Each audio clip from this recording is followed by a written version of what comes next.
The massive salvage ship Star Seeker drifted slowly through the debris field, its scanning beams cutting through the darkness of deep space.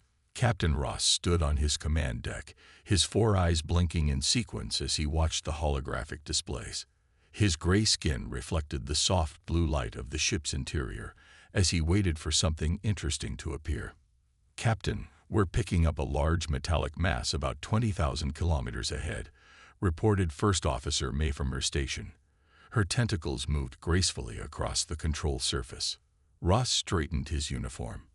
After 3 weeks of finding nothing but space rocks and worthless debris, they might finally have something valuable. "Show me," he ordered. The main screen flickered to life, revealing a dark shape against the star field. As they got closer, the shape became clearer. It was a ship, but unlike any modern vessel. Instead of the sleek, elegant lines of current spacecraft, this one was bulky and angular. Its dark hull was covered in thick armor plates, and massive gun turrets dotted its surface. "It's primitive," Ross said, unable to hide his amusement. "Look at those kinetic weapon systems.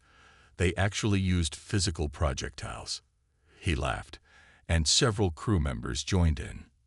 May zoomed in on some markings on the hull. Though worn by time and micrometeorite impacts, they were still readable.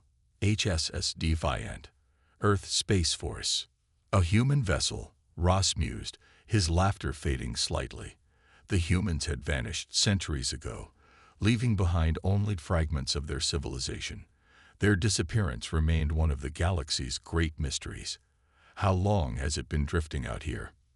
"Dating scans suggest approximately 300 years, May replied. "The hull is remarkably intact for its age." Ross nodded. "Take us in closer." Standard salvage procedures. The Star Seeker's tractor beams locked onto the ancient warship, drawing it closer. As they pulled it into the salvage bay, Ross couldn't help but marvel at its size. Despite being primitive, the Defiant was impressive, nearly a kilometer long, with battle scars across its hull telling stories of long-forgotten conflicts.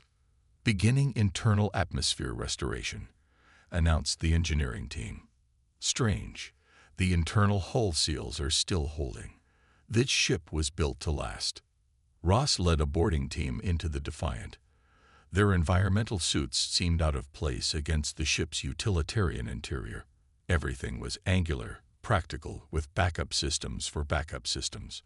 No elegant design, no aesthetic touches, just pure functionality. "How do they live like this?" wondered one of the junior engineers. "It's like being inside a fortress." "They were paranoid," Ross replied confidently. "Always preparing for war.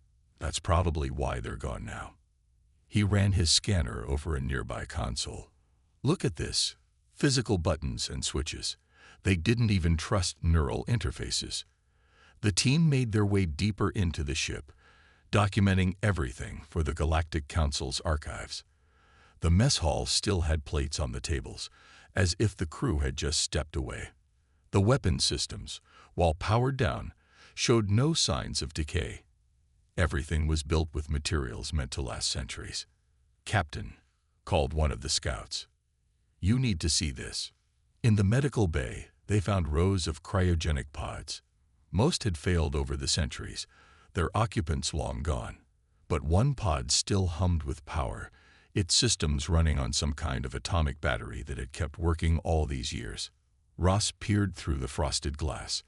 Inside was a human male in a military uniform, his chest rising and falling in the slow rhythm of cryosleep. The nameplate read Commander Thompson. "A survivor," May whispered. "After all these years." Ross straightened up, his amusement from earlier completely gone. This wasn't just a salvage operation anymore. They had found something unprecedented. A living human. "Contact the council," he ordered. "Tell them we found something far more valuable than scrap metal, and get our best medical team down here. Let's see if we can wake this relic from the past." As his crew rushed to follow orders, Ross looked around the medical bay again. Something about the ship's design kept bothering him.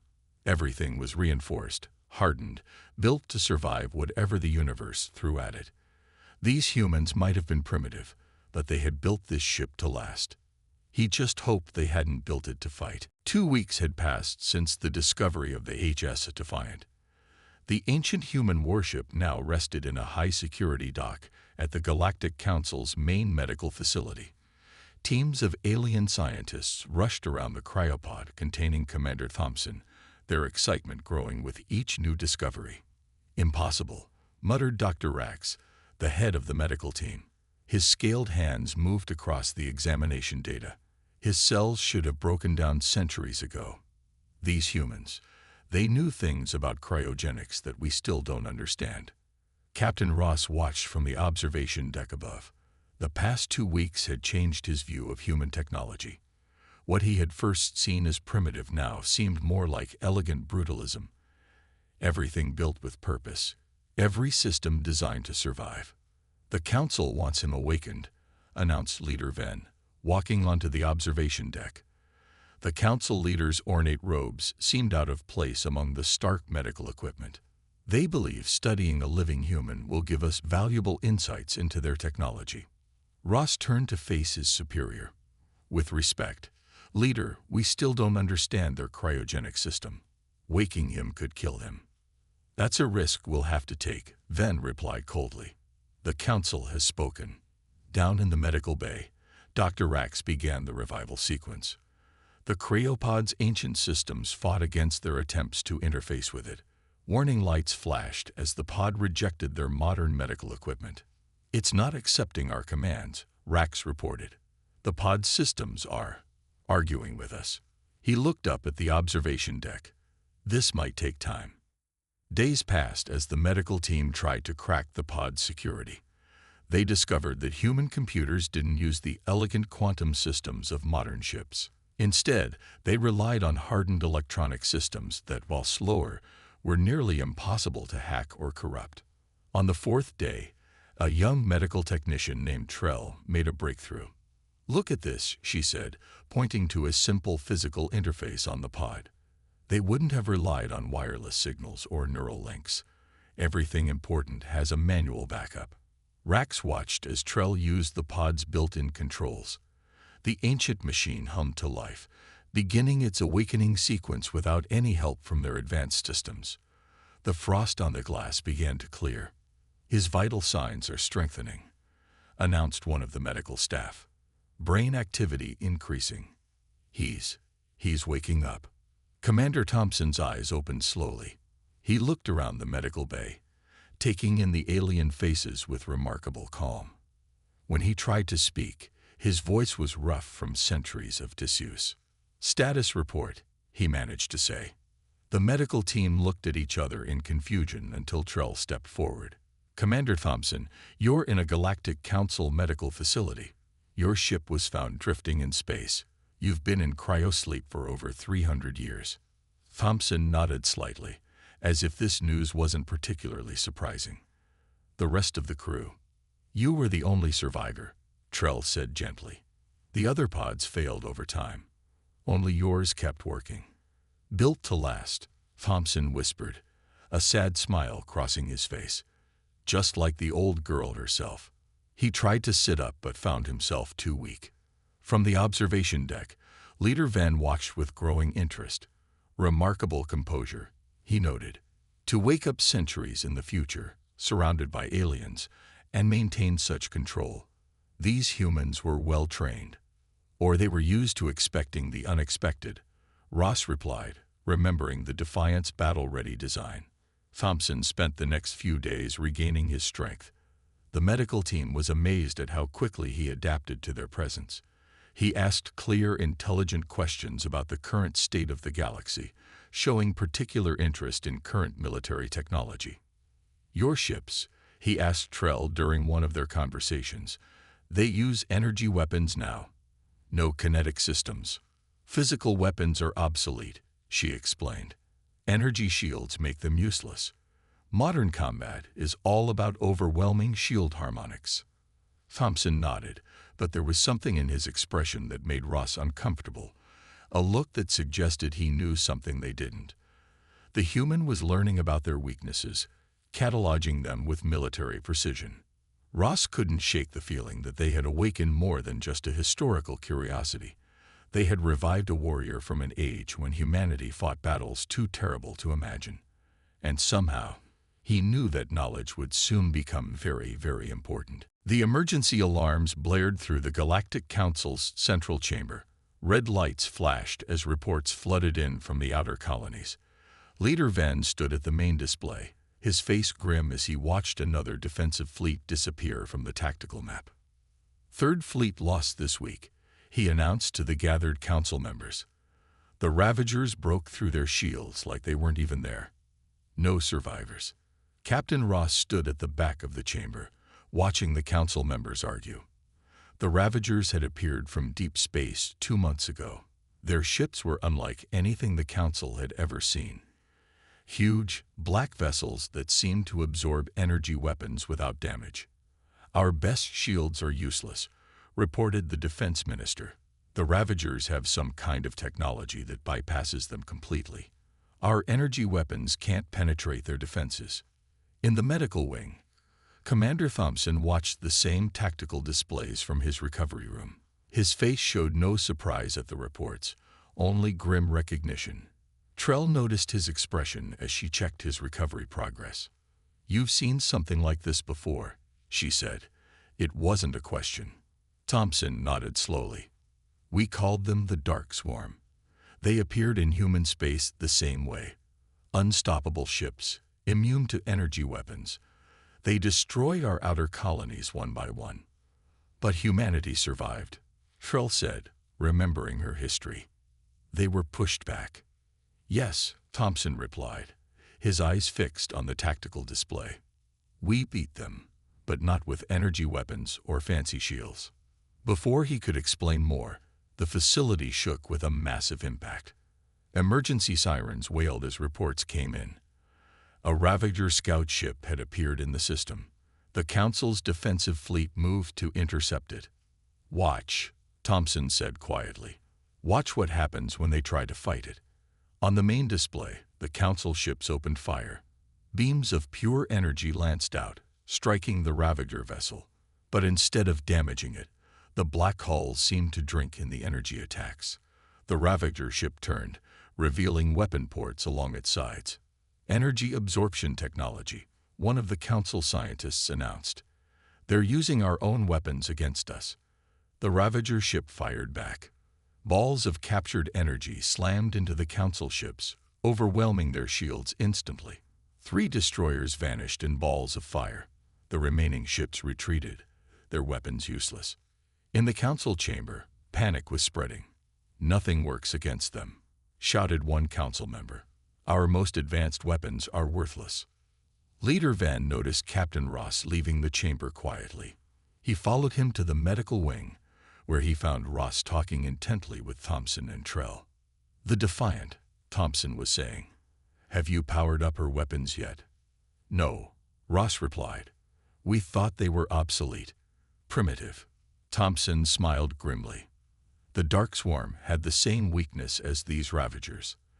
Their absorption fields only work on energy weapons, but they never developed good defenses against physical impacts. Kinetic weapons." Trell's eyes widened. "The Defiant's railguns and missiles would tear right through them." Thompson finished. "Sometimes the old ways are the best ways. We beat them with primitive weapons. Good old-fashioned bullets, shells, and nuclear warheads. Things that hit too hard and too fast for their absorption fields to stop." Leader Venn stepped forward. "You're suggesting we use your ancient warship against them. One old human vessel against their entire fleet." "To start with," Thompson said, standing up despite his weakened condition. "The Defiant was built to fight this kind of enemy. And more importantly, she was built to survive long enough to teach others how to fight them too." The facility shook again as another Ravager ship entered the system. On the tactical displays, more black ships were appearing every hour. The Council's mighty fleets, with all their advanced technology, were proving useless against this ancient threat. "Well, Leader Venn," Thompson said, his voice carrying the weight of centuries of human military experience. "What do you say? Ready to see what a primitive warship can really do?" The leader looked at the tactical display, then back at Thompson. Sometimes, he realized, progress meant knowing when to take a step back. "Captain Ross," he ordered, "begin powering up the Defiant. All systems." The old human warship was about to teach them all a lesson about the difference between elegant technology and brutal effectiveness. Trell sat in the Defiant's engine room, surrounded by old manuals and technical drawings. While other engineers complained about the ship's primitive systems, she saw something different. Every pipe, every wire, every mechanical part told a story of survival. "These backup systems have backups," she muttered, tracing a power line through the ship's schematics. "And the backups have backups." They never relied on just one solution. The ship's computer terminal hummed to life as she accessed its archives.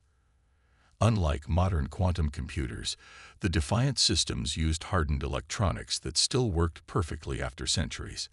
No elegant solutions, just brutal reliability. "Find anything interesting?" Captain Ross asked, entering the engine room.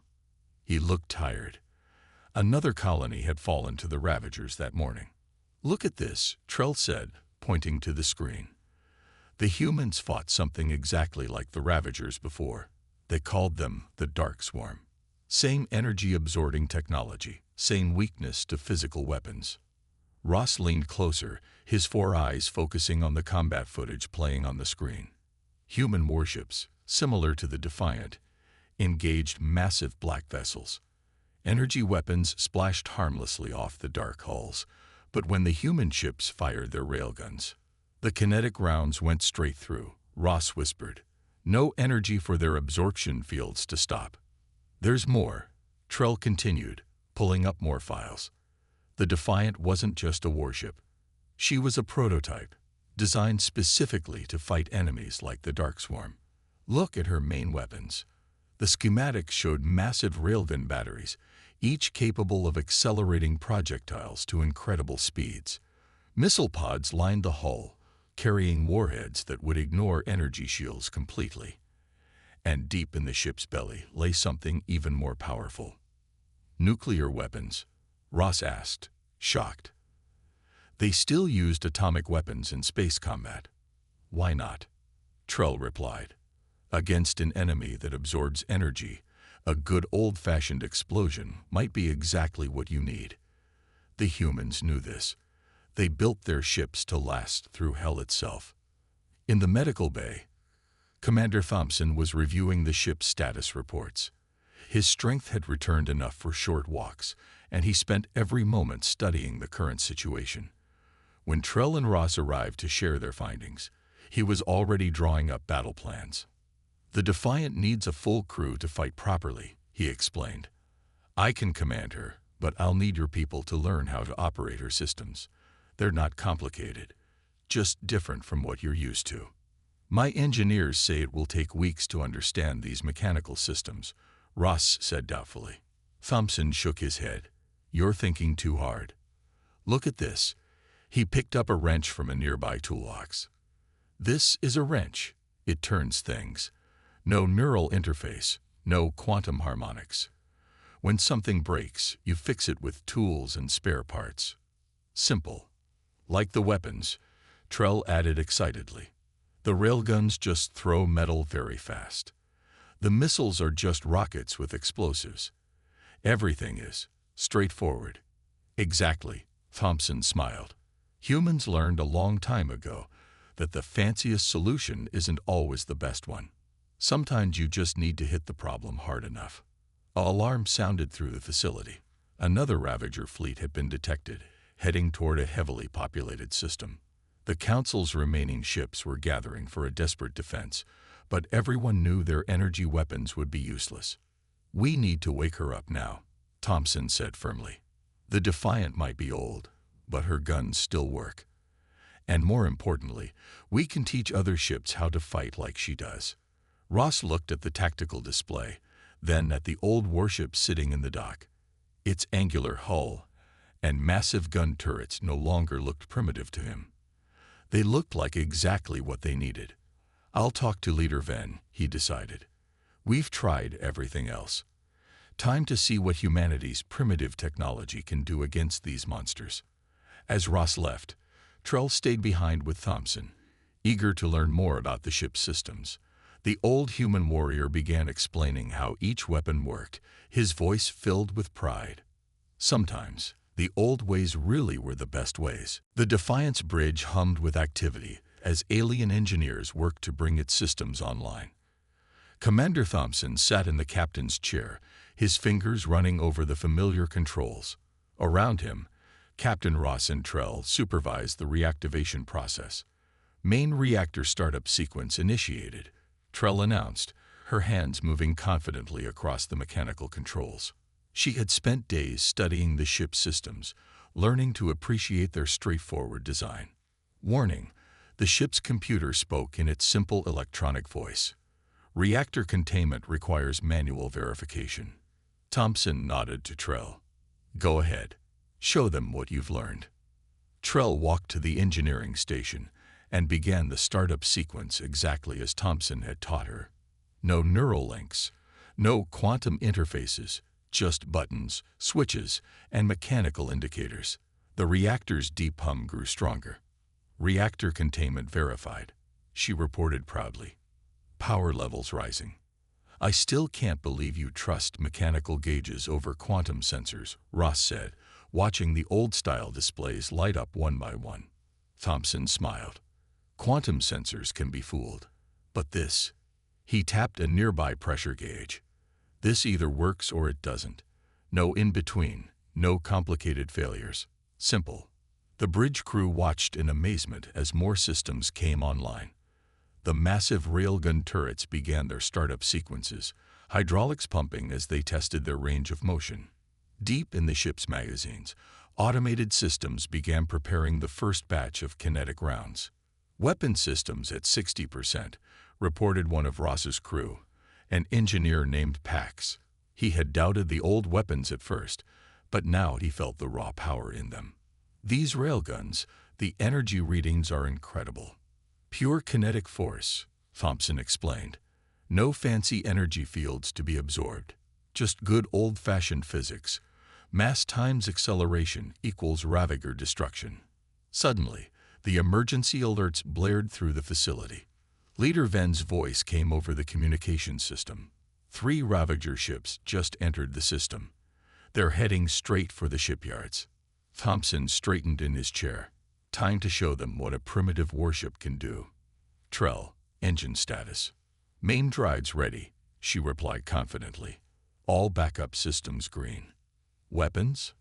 "Railguns charged, missile tubes loaded, nuclear ordnance armed and ready." Ross looked nervously at the tactical display. "The Council's defense fleet is moving to intercept, but their weapons will be useless," Thompson finished. "Just like before. But we're ready now." He turned to address the bridge crew. "I know this ship seems simple to you, primitive, but sometimes the simplest solution is the best one. These controls might be mechanical, but they work. These weapons might be basic, but they'll hit harder than anything the Ravagers can absorb." The facility shook as the first Ravager shots struck the outer defenses. On the tactical display, Council ships fired their energy weapons uselessly against the black hulls of the enemy vessels. "All hands to battle stations," Thompson commanded. His voice carried the weight of centuries of human military tradition. "Prepare for combat launch." The docking clamps released with heavy mechanical thuds. The Defiance engines roared to life, pushing against the artificial gravity with pure chemical thrust. No elegant gravitic drives, just massive engines throwing superheated plasma into space. "Enemy ships are targeting the facility," Ross reported, watching the tactical display. "They've never seen anything like the Defiant before. They don't consider her a threat." "Their mistake," Thompson said grimly. "Weapons, prepare main railgun batteries. Load armor-piercing rounds. Let's show them why humans built ships to last." The Defiant moved out of the dock, her angular hull reflecting the light of nearby explosions. She looked nothing like the sleek council ships dying in space around her. She was a blunt instrument, a hammer ready to strike. "All weapons ready," Trell reported. "Firing solutions calculated." Thompson gripped his command chair, a fierce grin spreading across his face. Time to wake up the old girl properly. Let's remind the galaxy why they used to fear human warships. The Defiant's engines flared brighter as she accelerated toward the enemy. The Ravagers were about to learn a harsh lesson about underestimating primitive technology. The Defiant accelerated toward the 3 Ravager ships, her massive engines pushing her through space. The enemy vessels turned to face her, their black hulls seeming to drink in the light from nearby explosions. "They're powering up their weapon systems," Ross reported from his tactical station. "They're treating us like any other council ship." "Perfect," Thompson replied, his hand steady on the command controls. "Trell, engine status." "All systems at full power," she answered. "Backup systems standing by." "She's running better than I expected." The lead Ravager ship fired first, a beam of pure energy lancing out toward the Defiant. Instead of trying to dodge, Thompson kept the ship on a straight course. "Brace for impact," he ordered calmly. The energy beam struck the Defiant's hull and splashed off her thick armor plating. Unlike the Council's energy shields, which tried to deflect or absorb attacks, the Defiant's armor simply took the hit. The hull temperature rose slightly, but nothing more. "Impossible," one of the alien crew members shouted. "Their weapons are at full power." Thompson smiled. "Armor beats shields sometimes, especially when your enemy expects everyone to rely on energy defenses. Weapons, target the lead ship. Main railguns, fire when ready."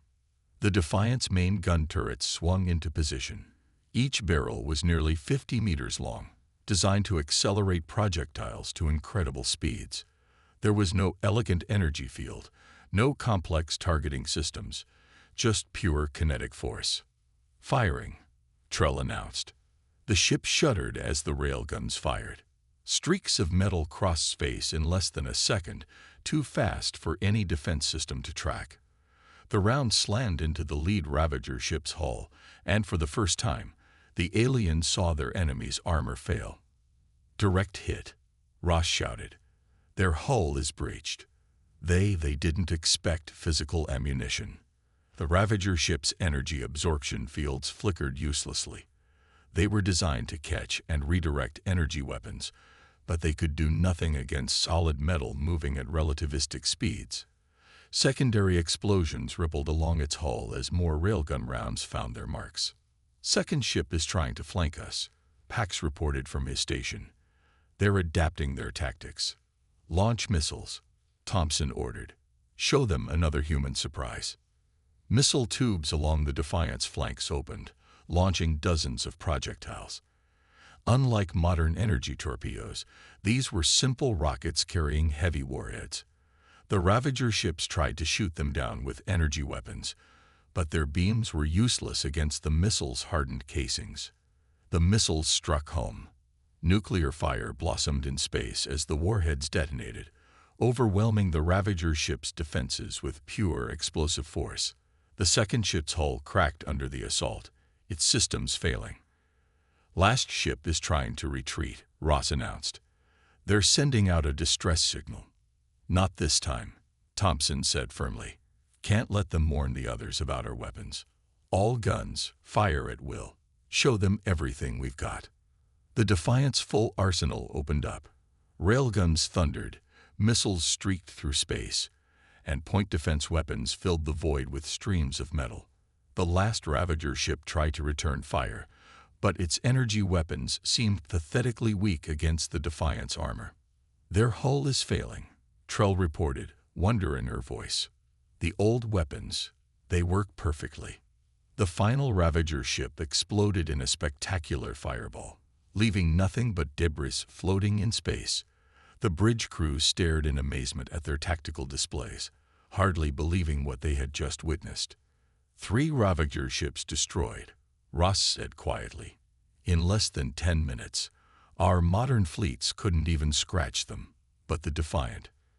"The Defiant was built to fight enemies like this," Thompson replied. "Humanity learned a long time ago not to rely too heavily on any one type of technology. Energy weapons are powerful, but sometimes you just need to throw a really big rock really fast." Leader Ven's voice came over the communication system. "Incredible. Commander Thompson, your ship, we had no idea. The Council needs to see this immediately." Thompson looked at his crew, human and alien working together at their stations, finally understanding the true worth of primitive technology. "Tell the Council to start building more ships like the Defiant," he said. "The Ravagers just learned why humanity was feared across the galaxy. Now it's time to teach them why we were respected." 3 months after the Defiant's first victory, the galactic shipyards looked very different. Dozens of new warships stood in their construction bays, their hulls angular and thick with armor. Each one carried railguns, missile tubes, and other primitive weapons copied from the Defiant's designs. Commander Thompson stood on the Defiant's bridge, watching as the combined fleet prepared for their final battle. The Ravagers had gathered their remaining forces for one massive attack on the Council's capital world. "Fleet reports ready," Trell announced from her station. She now served as the Defiant's permanent first officer, having mastered the ship's systems completely. "All ships armed with kinetic weapons, nuclear missiles loaded and ready. The Ravagers still outnumber us 3-1, Ross said from his tactical station. The former salvage captain had requested permanent assignment to the Defiant, wanting to be part of this historic moment. "Numbers aren't everything," Thompson replied calmly. "They still haven't adapted to our weapons. Their energy absorption technology is useless against kinetic rounds." The tactical display showed hundreds of black Ravager ships approaching the system. Their energy weapons had once seemed unstoppable. Now, against ships built using human designs, they were about to learn a harsh lesson about underestimating primitive technology. "All ships, battle formations," Thompson ordered. The combined fleet moved into position, their new armor gleaming in the starlight. "Remember your training. Don't waste time with energy weapons. Hit them hard and fast with railguns and missiles." The Ravager fleet entered weapons range. Their black ships spread out in an attack formation that had destroyed countless Council worlds. Energy beams lanced out, striking the human design ships, and did nothing. "Their weapons are having minimal effect," Ross reported with satisfaction. "Armor is holding across the fleet. No shield failures because we don't have any shields to fail." Thompson allowed himself a small smile. "All ships, open fire. Show them what humanity's legacy can do." The space between the fleets filled with streaks of light as hundreds of railguns fired simultaneously. Missiles streaked toward their targets, their nuclear warheads armed and ready. The Ravager ships tried to adjust their tactics, but their defenses were designed to stop energy weapons, not solid projectiles moving at relativistic speeds. "Multiple enemy ships disabled," Trell called out. "Their absorption fields can't handle kinetic impacts." The Defiant led the charge, her weapons blazing. Thompson watched as ship after ship fell to the combined fleet's assault. The Ravagers' infamous black hulls cracked and shattered under the impact of humanity's obsolete weapons. "Enemy fleet is breaking formation," Ross announced. "They're trying to retreat." "Not this time," Thompson said firmly. "All ships, press the attack. The Ravagers need to learn that the galaxy isn't defenseless anymore." The battle turned into a rout. Ravager ships exploded one after another, their advanced technology useless against simple physics. Nuclear explosions lit up space as missiles found their marks. Railgun rounds tore through enemy vessels like paper. In less than an hour, it was over. The mighty Ravager fleet, terror of the galaxy, had been completely destroyed. The combined fleet's losses were minimal. The thick armor of the human-designed ships had protected them just as Thompson promised. "Victory confirmed," Trell reported, her voice filled with pride. "All enemy ships destroyed or disabled. The capital is safe." The bridge crew cheered, but Thompson remained focused. He stood from his command chair and looked at his alien crew members, once skeptics of human technology, now true believers in the power of primitive solutions. "Send word to the Council," he ordered. "Tell them the Ravager threat is ended. And tell them this victory wasn't just about better weapons or stronger ships. It was about remembering that newer doesn't always mean better. Sometimes the old ways, the simple ways, are exactly what you need." Leader Ven's voice came over the communication system. "Commander Thompson, the Council has witnessed your victory. They ask if you would be willing to teach us more about human military technology. Perhaps we were too quick to dismiss the wisdom of the past." Thompson looked around his bridge, at the mechanical gauges, the physical controls, the thick armor plating. The Defiant had taught the galaxy a valuable lesson. True progress isn't about abandoning the past, but building on its foundations. "Tell them I would be honored," he replied. "After all, humanity built ships like the Defiant not just to fight, but to protect. It's time to share that legacy with the galaxy."